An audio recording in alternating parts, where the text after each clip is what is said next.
Ngayon pa mga bossing ko, may mga in-order ako at ipapakita ko po to sa inyo mga bossing.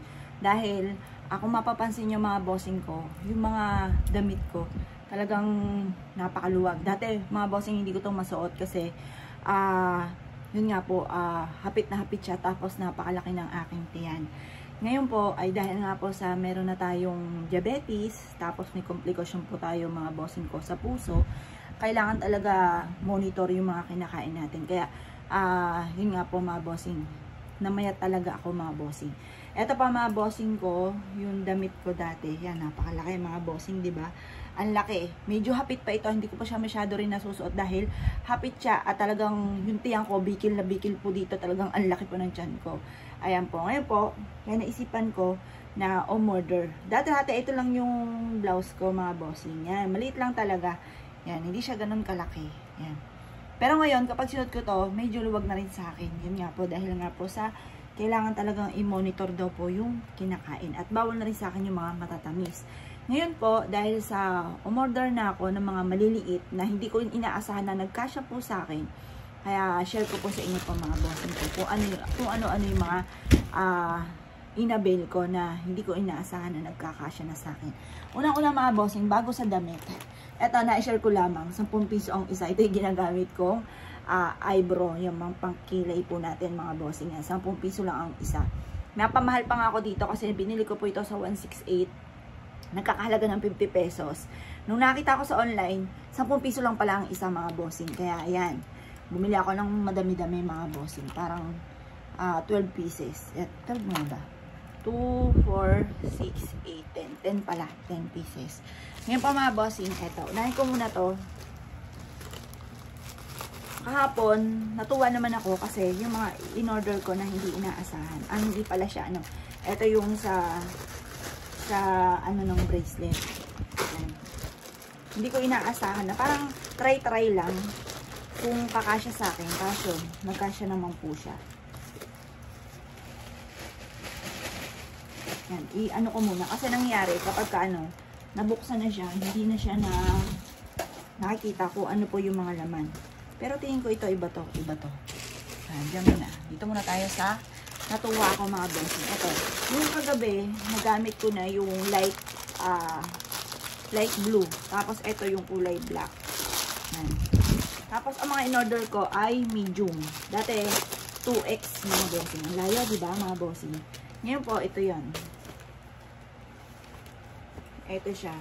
High waist, stretchable. Ayan po. Ito yung ganito rin yung ginamit ko kahapon. Ayan.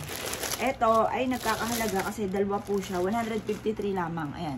153 pesos. Dalawang ganito mga bossing. Ayan. Diyan muna yung isa para malabhan na rin.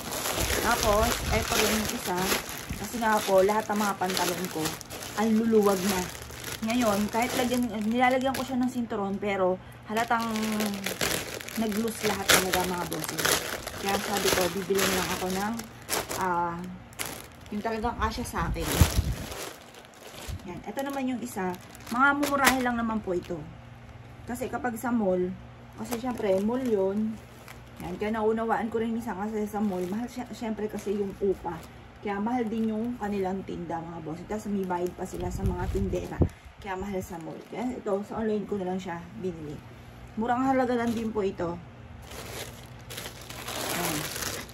Mga medium na. Hindi na 2X ang aking pong binibili. Yan. Ito, pantalon din dahil karamihan sa mga pantalon ko kaya ibibigay ko na lang yung iba kay Candy. Tapos sa mga bossing na medyo may pagka-chubby, yun, ibibigay ko din. Yan, kasi ito, medyo ito. Medyo maluwag to. Hindi, kasya. Kasya rin. Yan, mga high waist ang mga pinili ko po. High waist. Tanggalin na natin to para diretso labanan. Tapos, ito naman yung isa. Ito. Kasi, alam niyo po ba, yung mga ganito ko, yung mga cycling, mga bossing yan, yung mga cycling. ano na po siya, yung sira-sira na. Hindi ako umu-order. Ngayon lang ako na mura lang pala yun. Merong mga 39 pesos. Kaya sabi ko, papalitan ko na yung mga sira-sira ko. Kaya mga ganito, 39 pesos. Ayan, meron akong ganito. Meron din akong mga tindang ganito eh.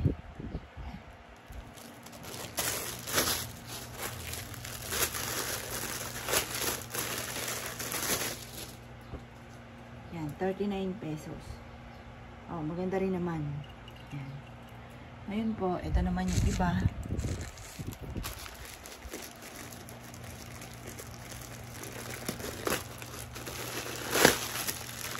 Halos karamihan ang dumating kahapon.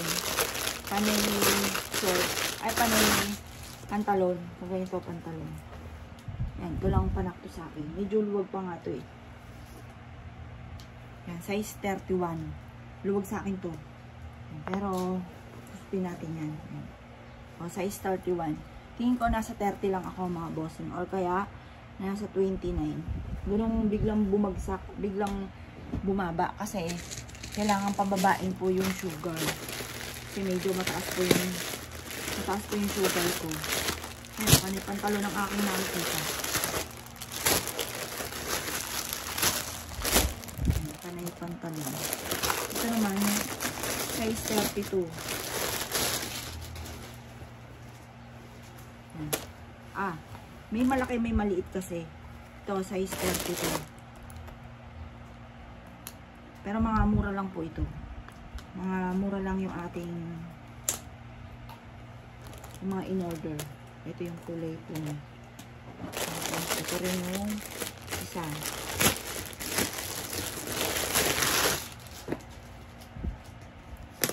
Ito. Ba't dalawa-dalawa? Ito namang isa, size 33. Size 33. Yan. At yung mga malalaki ay bibigay ko sa sister ko saka kay Candy.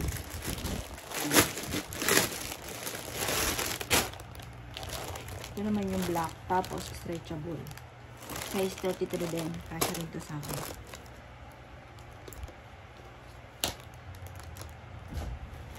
Yan. Sabi ko muna dyan. Yan. Tapos to. Ano yung pantalon pala? Ba't yun? Parang hindi naman gusto ko dami ang aking mga pinagbibiling pantalon. Yan. Tapos ito naman, parang labis-labis ang pabala. Ito naman, jacket. Kasi dito, mahilig akong yan. Kulay itim pala ang aking pinili. Kasi nga po, ngayong panahon na ito, bawal akong magpula. Hindi ako pwede magpula. Kaya, itim ang aking inabil. Aba, may ganito pala. Eto pa ganon. May pa ganon. Sa ano pala to, pa ganyan. Tapos, parang nabudol ako dito. Parang hindi ganito sa picture. Ayan po. Pero tingin ko, maganda naman siya. Ayan, kukusutin ko na to. Kasi, baka mag-react ang mister ko. Pero kahit mag-react siya, wala na siya magagawa. Kasi nga po, bumili na ako ng ano. Kasi mas mura naman hamak mga bossing ko sa online. Lalo na yung mga mumurahin lang ang pipiliin mo. Kesa sa mga mall. Kaya, kasi may nakita ako doon, isang blouse pa lamang, 3.5 na. Yung mga ganun, yung mga may tatak. Yan. Yan po siya. Sabi ko lamang. Eto, hindi ko alam kung ano pong ano nito. Madami tayo in-unboxing ngayon. Meron din ako in-order na sa kusina. Yung binubuo ba? Para hindi kalat-kalat yung mga gamit namin. Parang ito na po ata yun.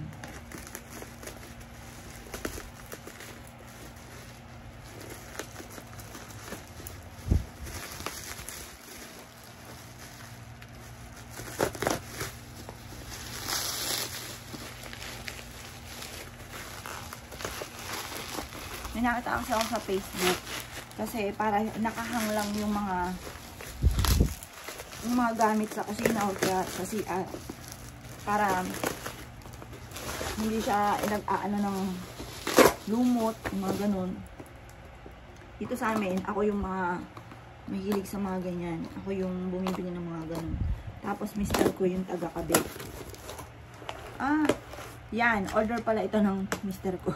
Sa ano pala ito, sa mga mababait. Yan. Kasi minsan tinitira ko yung mga, ano namin, mga paninda.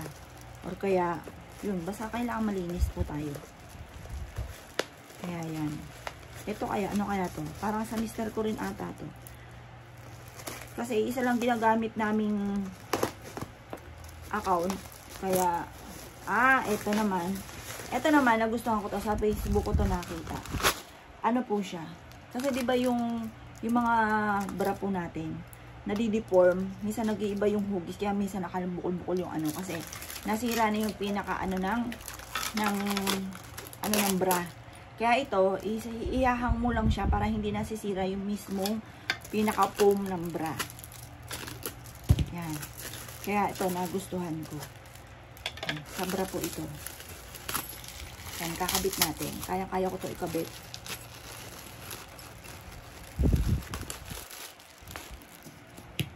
Ngayon, lagay ko siya dito. Yan. Saka yung stopper. Ba't may ganito pa kaya? Try nga. Yan. Kasi mister ko po yung nagkakabit syempre mga ganito sa mga lalaki. Yan. Hindi ko nilalagay yung stopper na yun. Mas maganda nga sagaran yan hanggang para matibay. Yan. Kasi yung bra nadideform yung pinaka-foam. Yan. Kaya yan. Diba? Napay nyo lang ganyan. Tapos sabit nyo lang yung bra. Kaya in-order ko ito, nagustuhan ko po siya. Sa Facebook ko to in-order. Yan, mahilig din ako mag-o-order sa mga ganyan.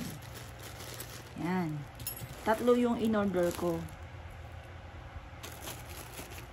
Yan, 3 po siya. Para nakahanger ko lahat yung mga bra ko. Para hindi masira, hindi ma-deform. Kasi, kahit hindi ko siya i-dryer, tapos, pagdating sa sampayan, tutupiin lang siya ng basta. Deform na rin po siya. Yan. Pero murahe lang naman yung mga bra natin. Yung mga 75 pesos, ayan. Sa mga TikTok, ma-order po rin ako sa mga ganyan. Yan. Tapos, ang mga pinipili ko, yung mga walang wire. Walang wire. Kasi, hindi ko na kailangan ipa-push-push pa yan. Kasi nga, ang isipin natin, yung kalusugan. Kasi baka kaka-push, mapuwersa, mahapitan yung ating alam nyo na, masama po yun sa kalusugan. Kaya hindi na natin kailangan, lalo't nagkakaedad po tayo, hindi na natin kailangan ipakita po yan, ipush-push po yan. Diba? Yan. Siya.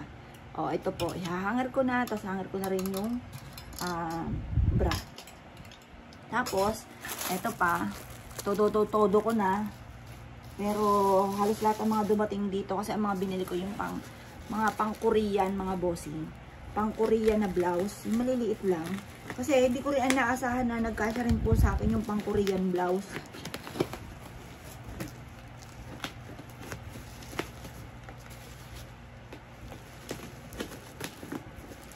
Yan, nandito ako sa dami kampo namin. Tumanda na po ako ng ganito. Ngayon lang kami nagkaroon ng ganyan. Siyempre, inuna ko muna yung mga anak ko. Yan.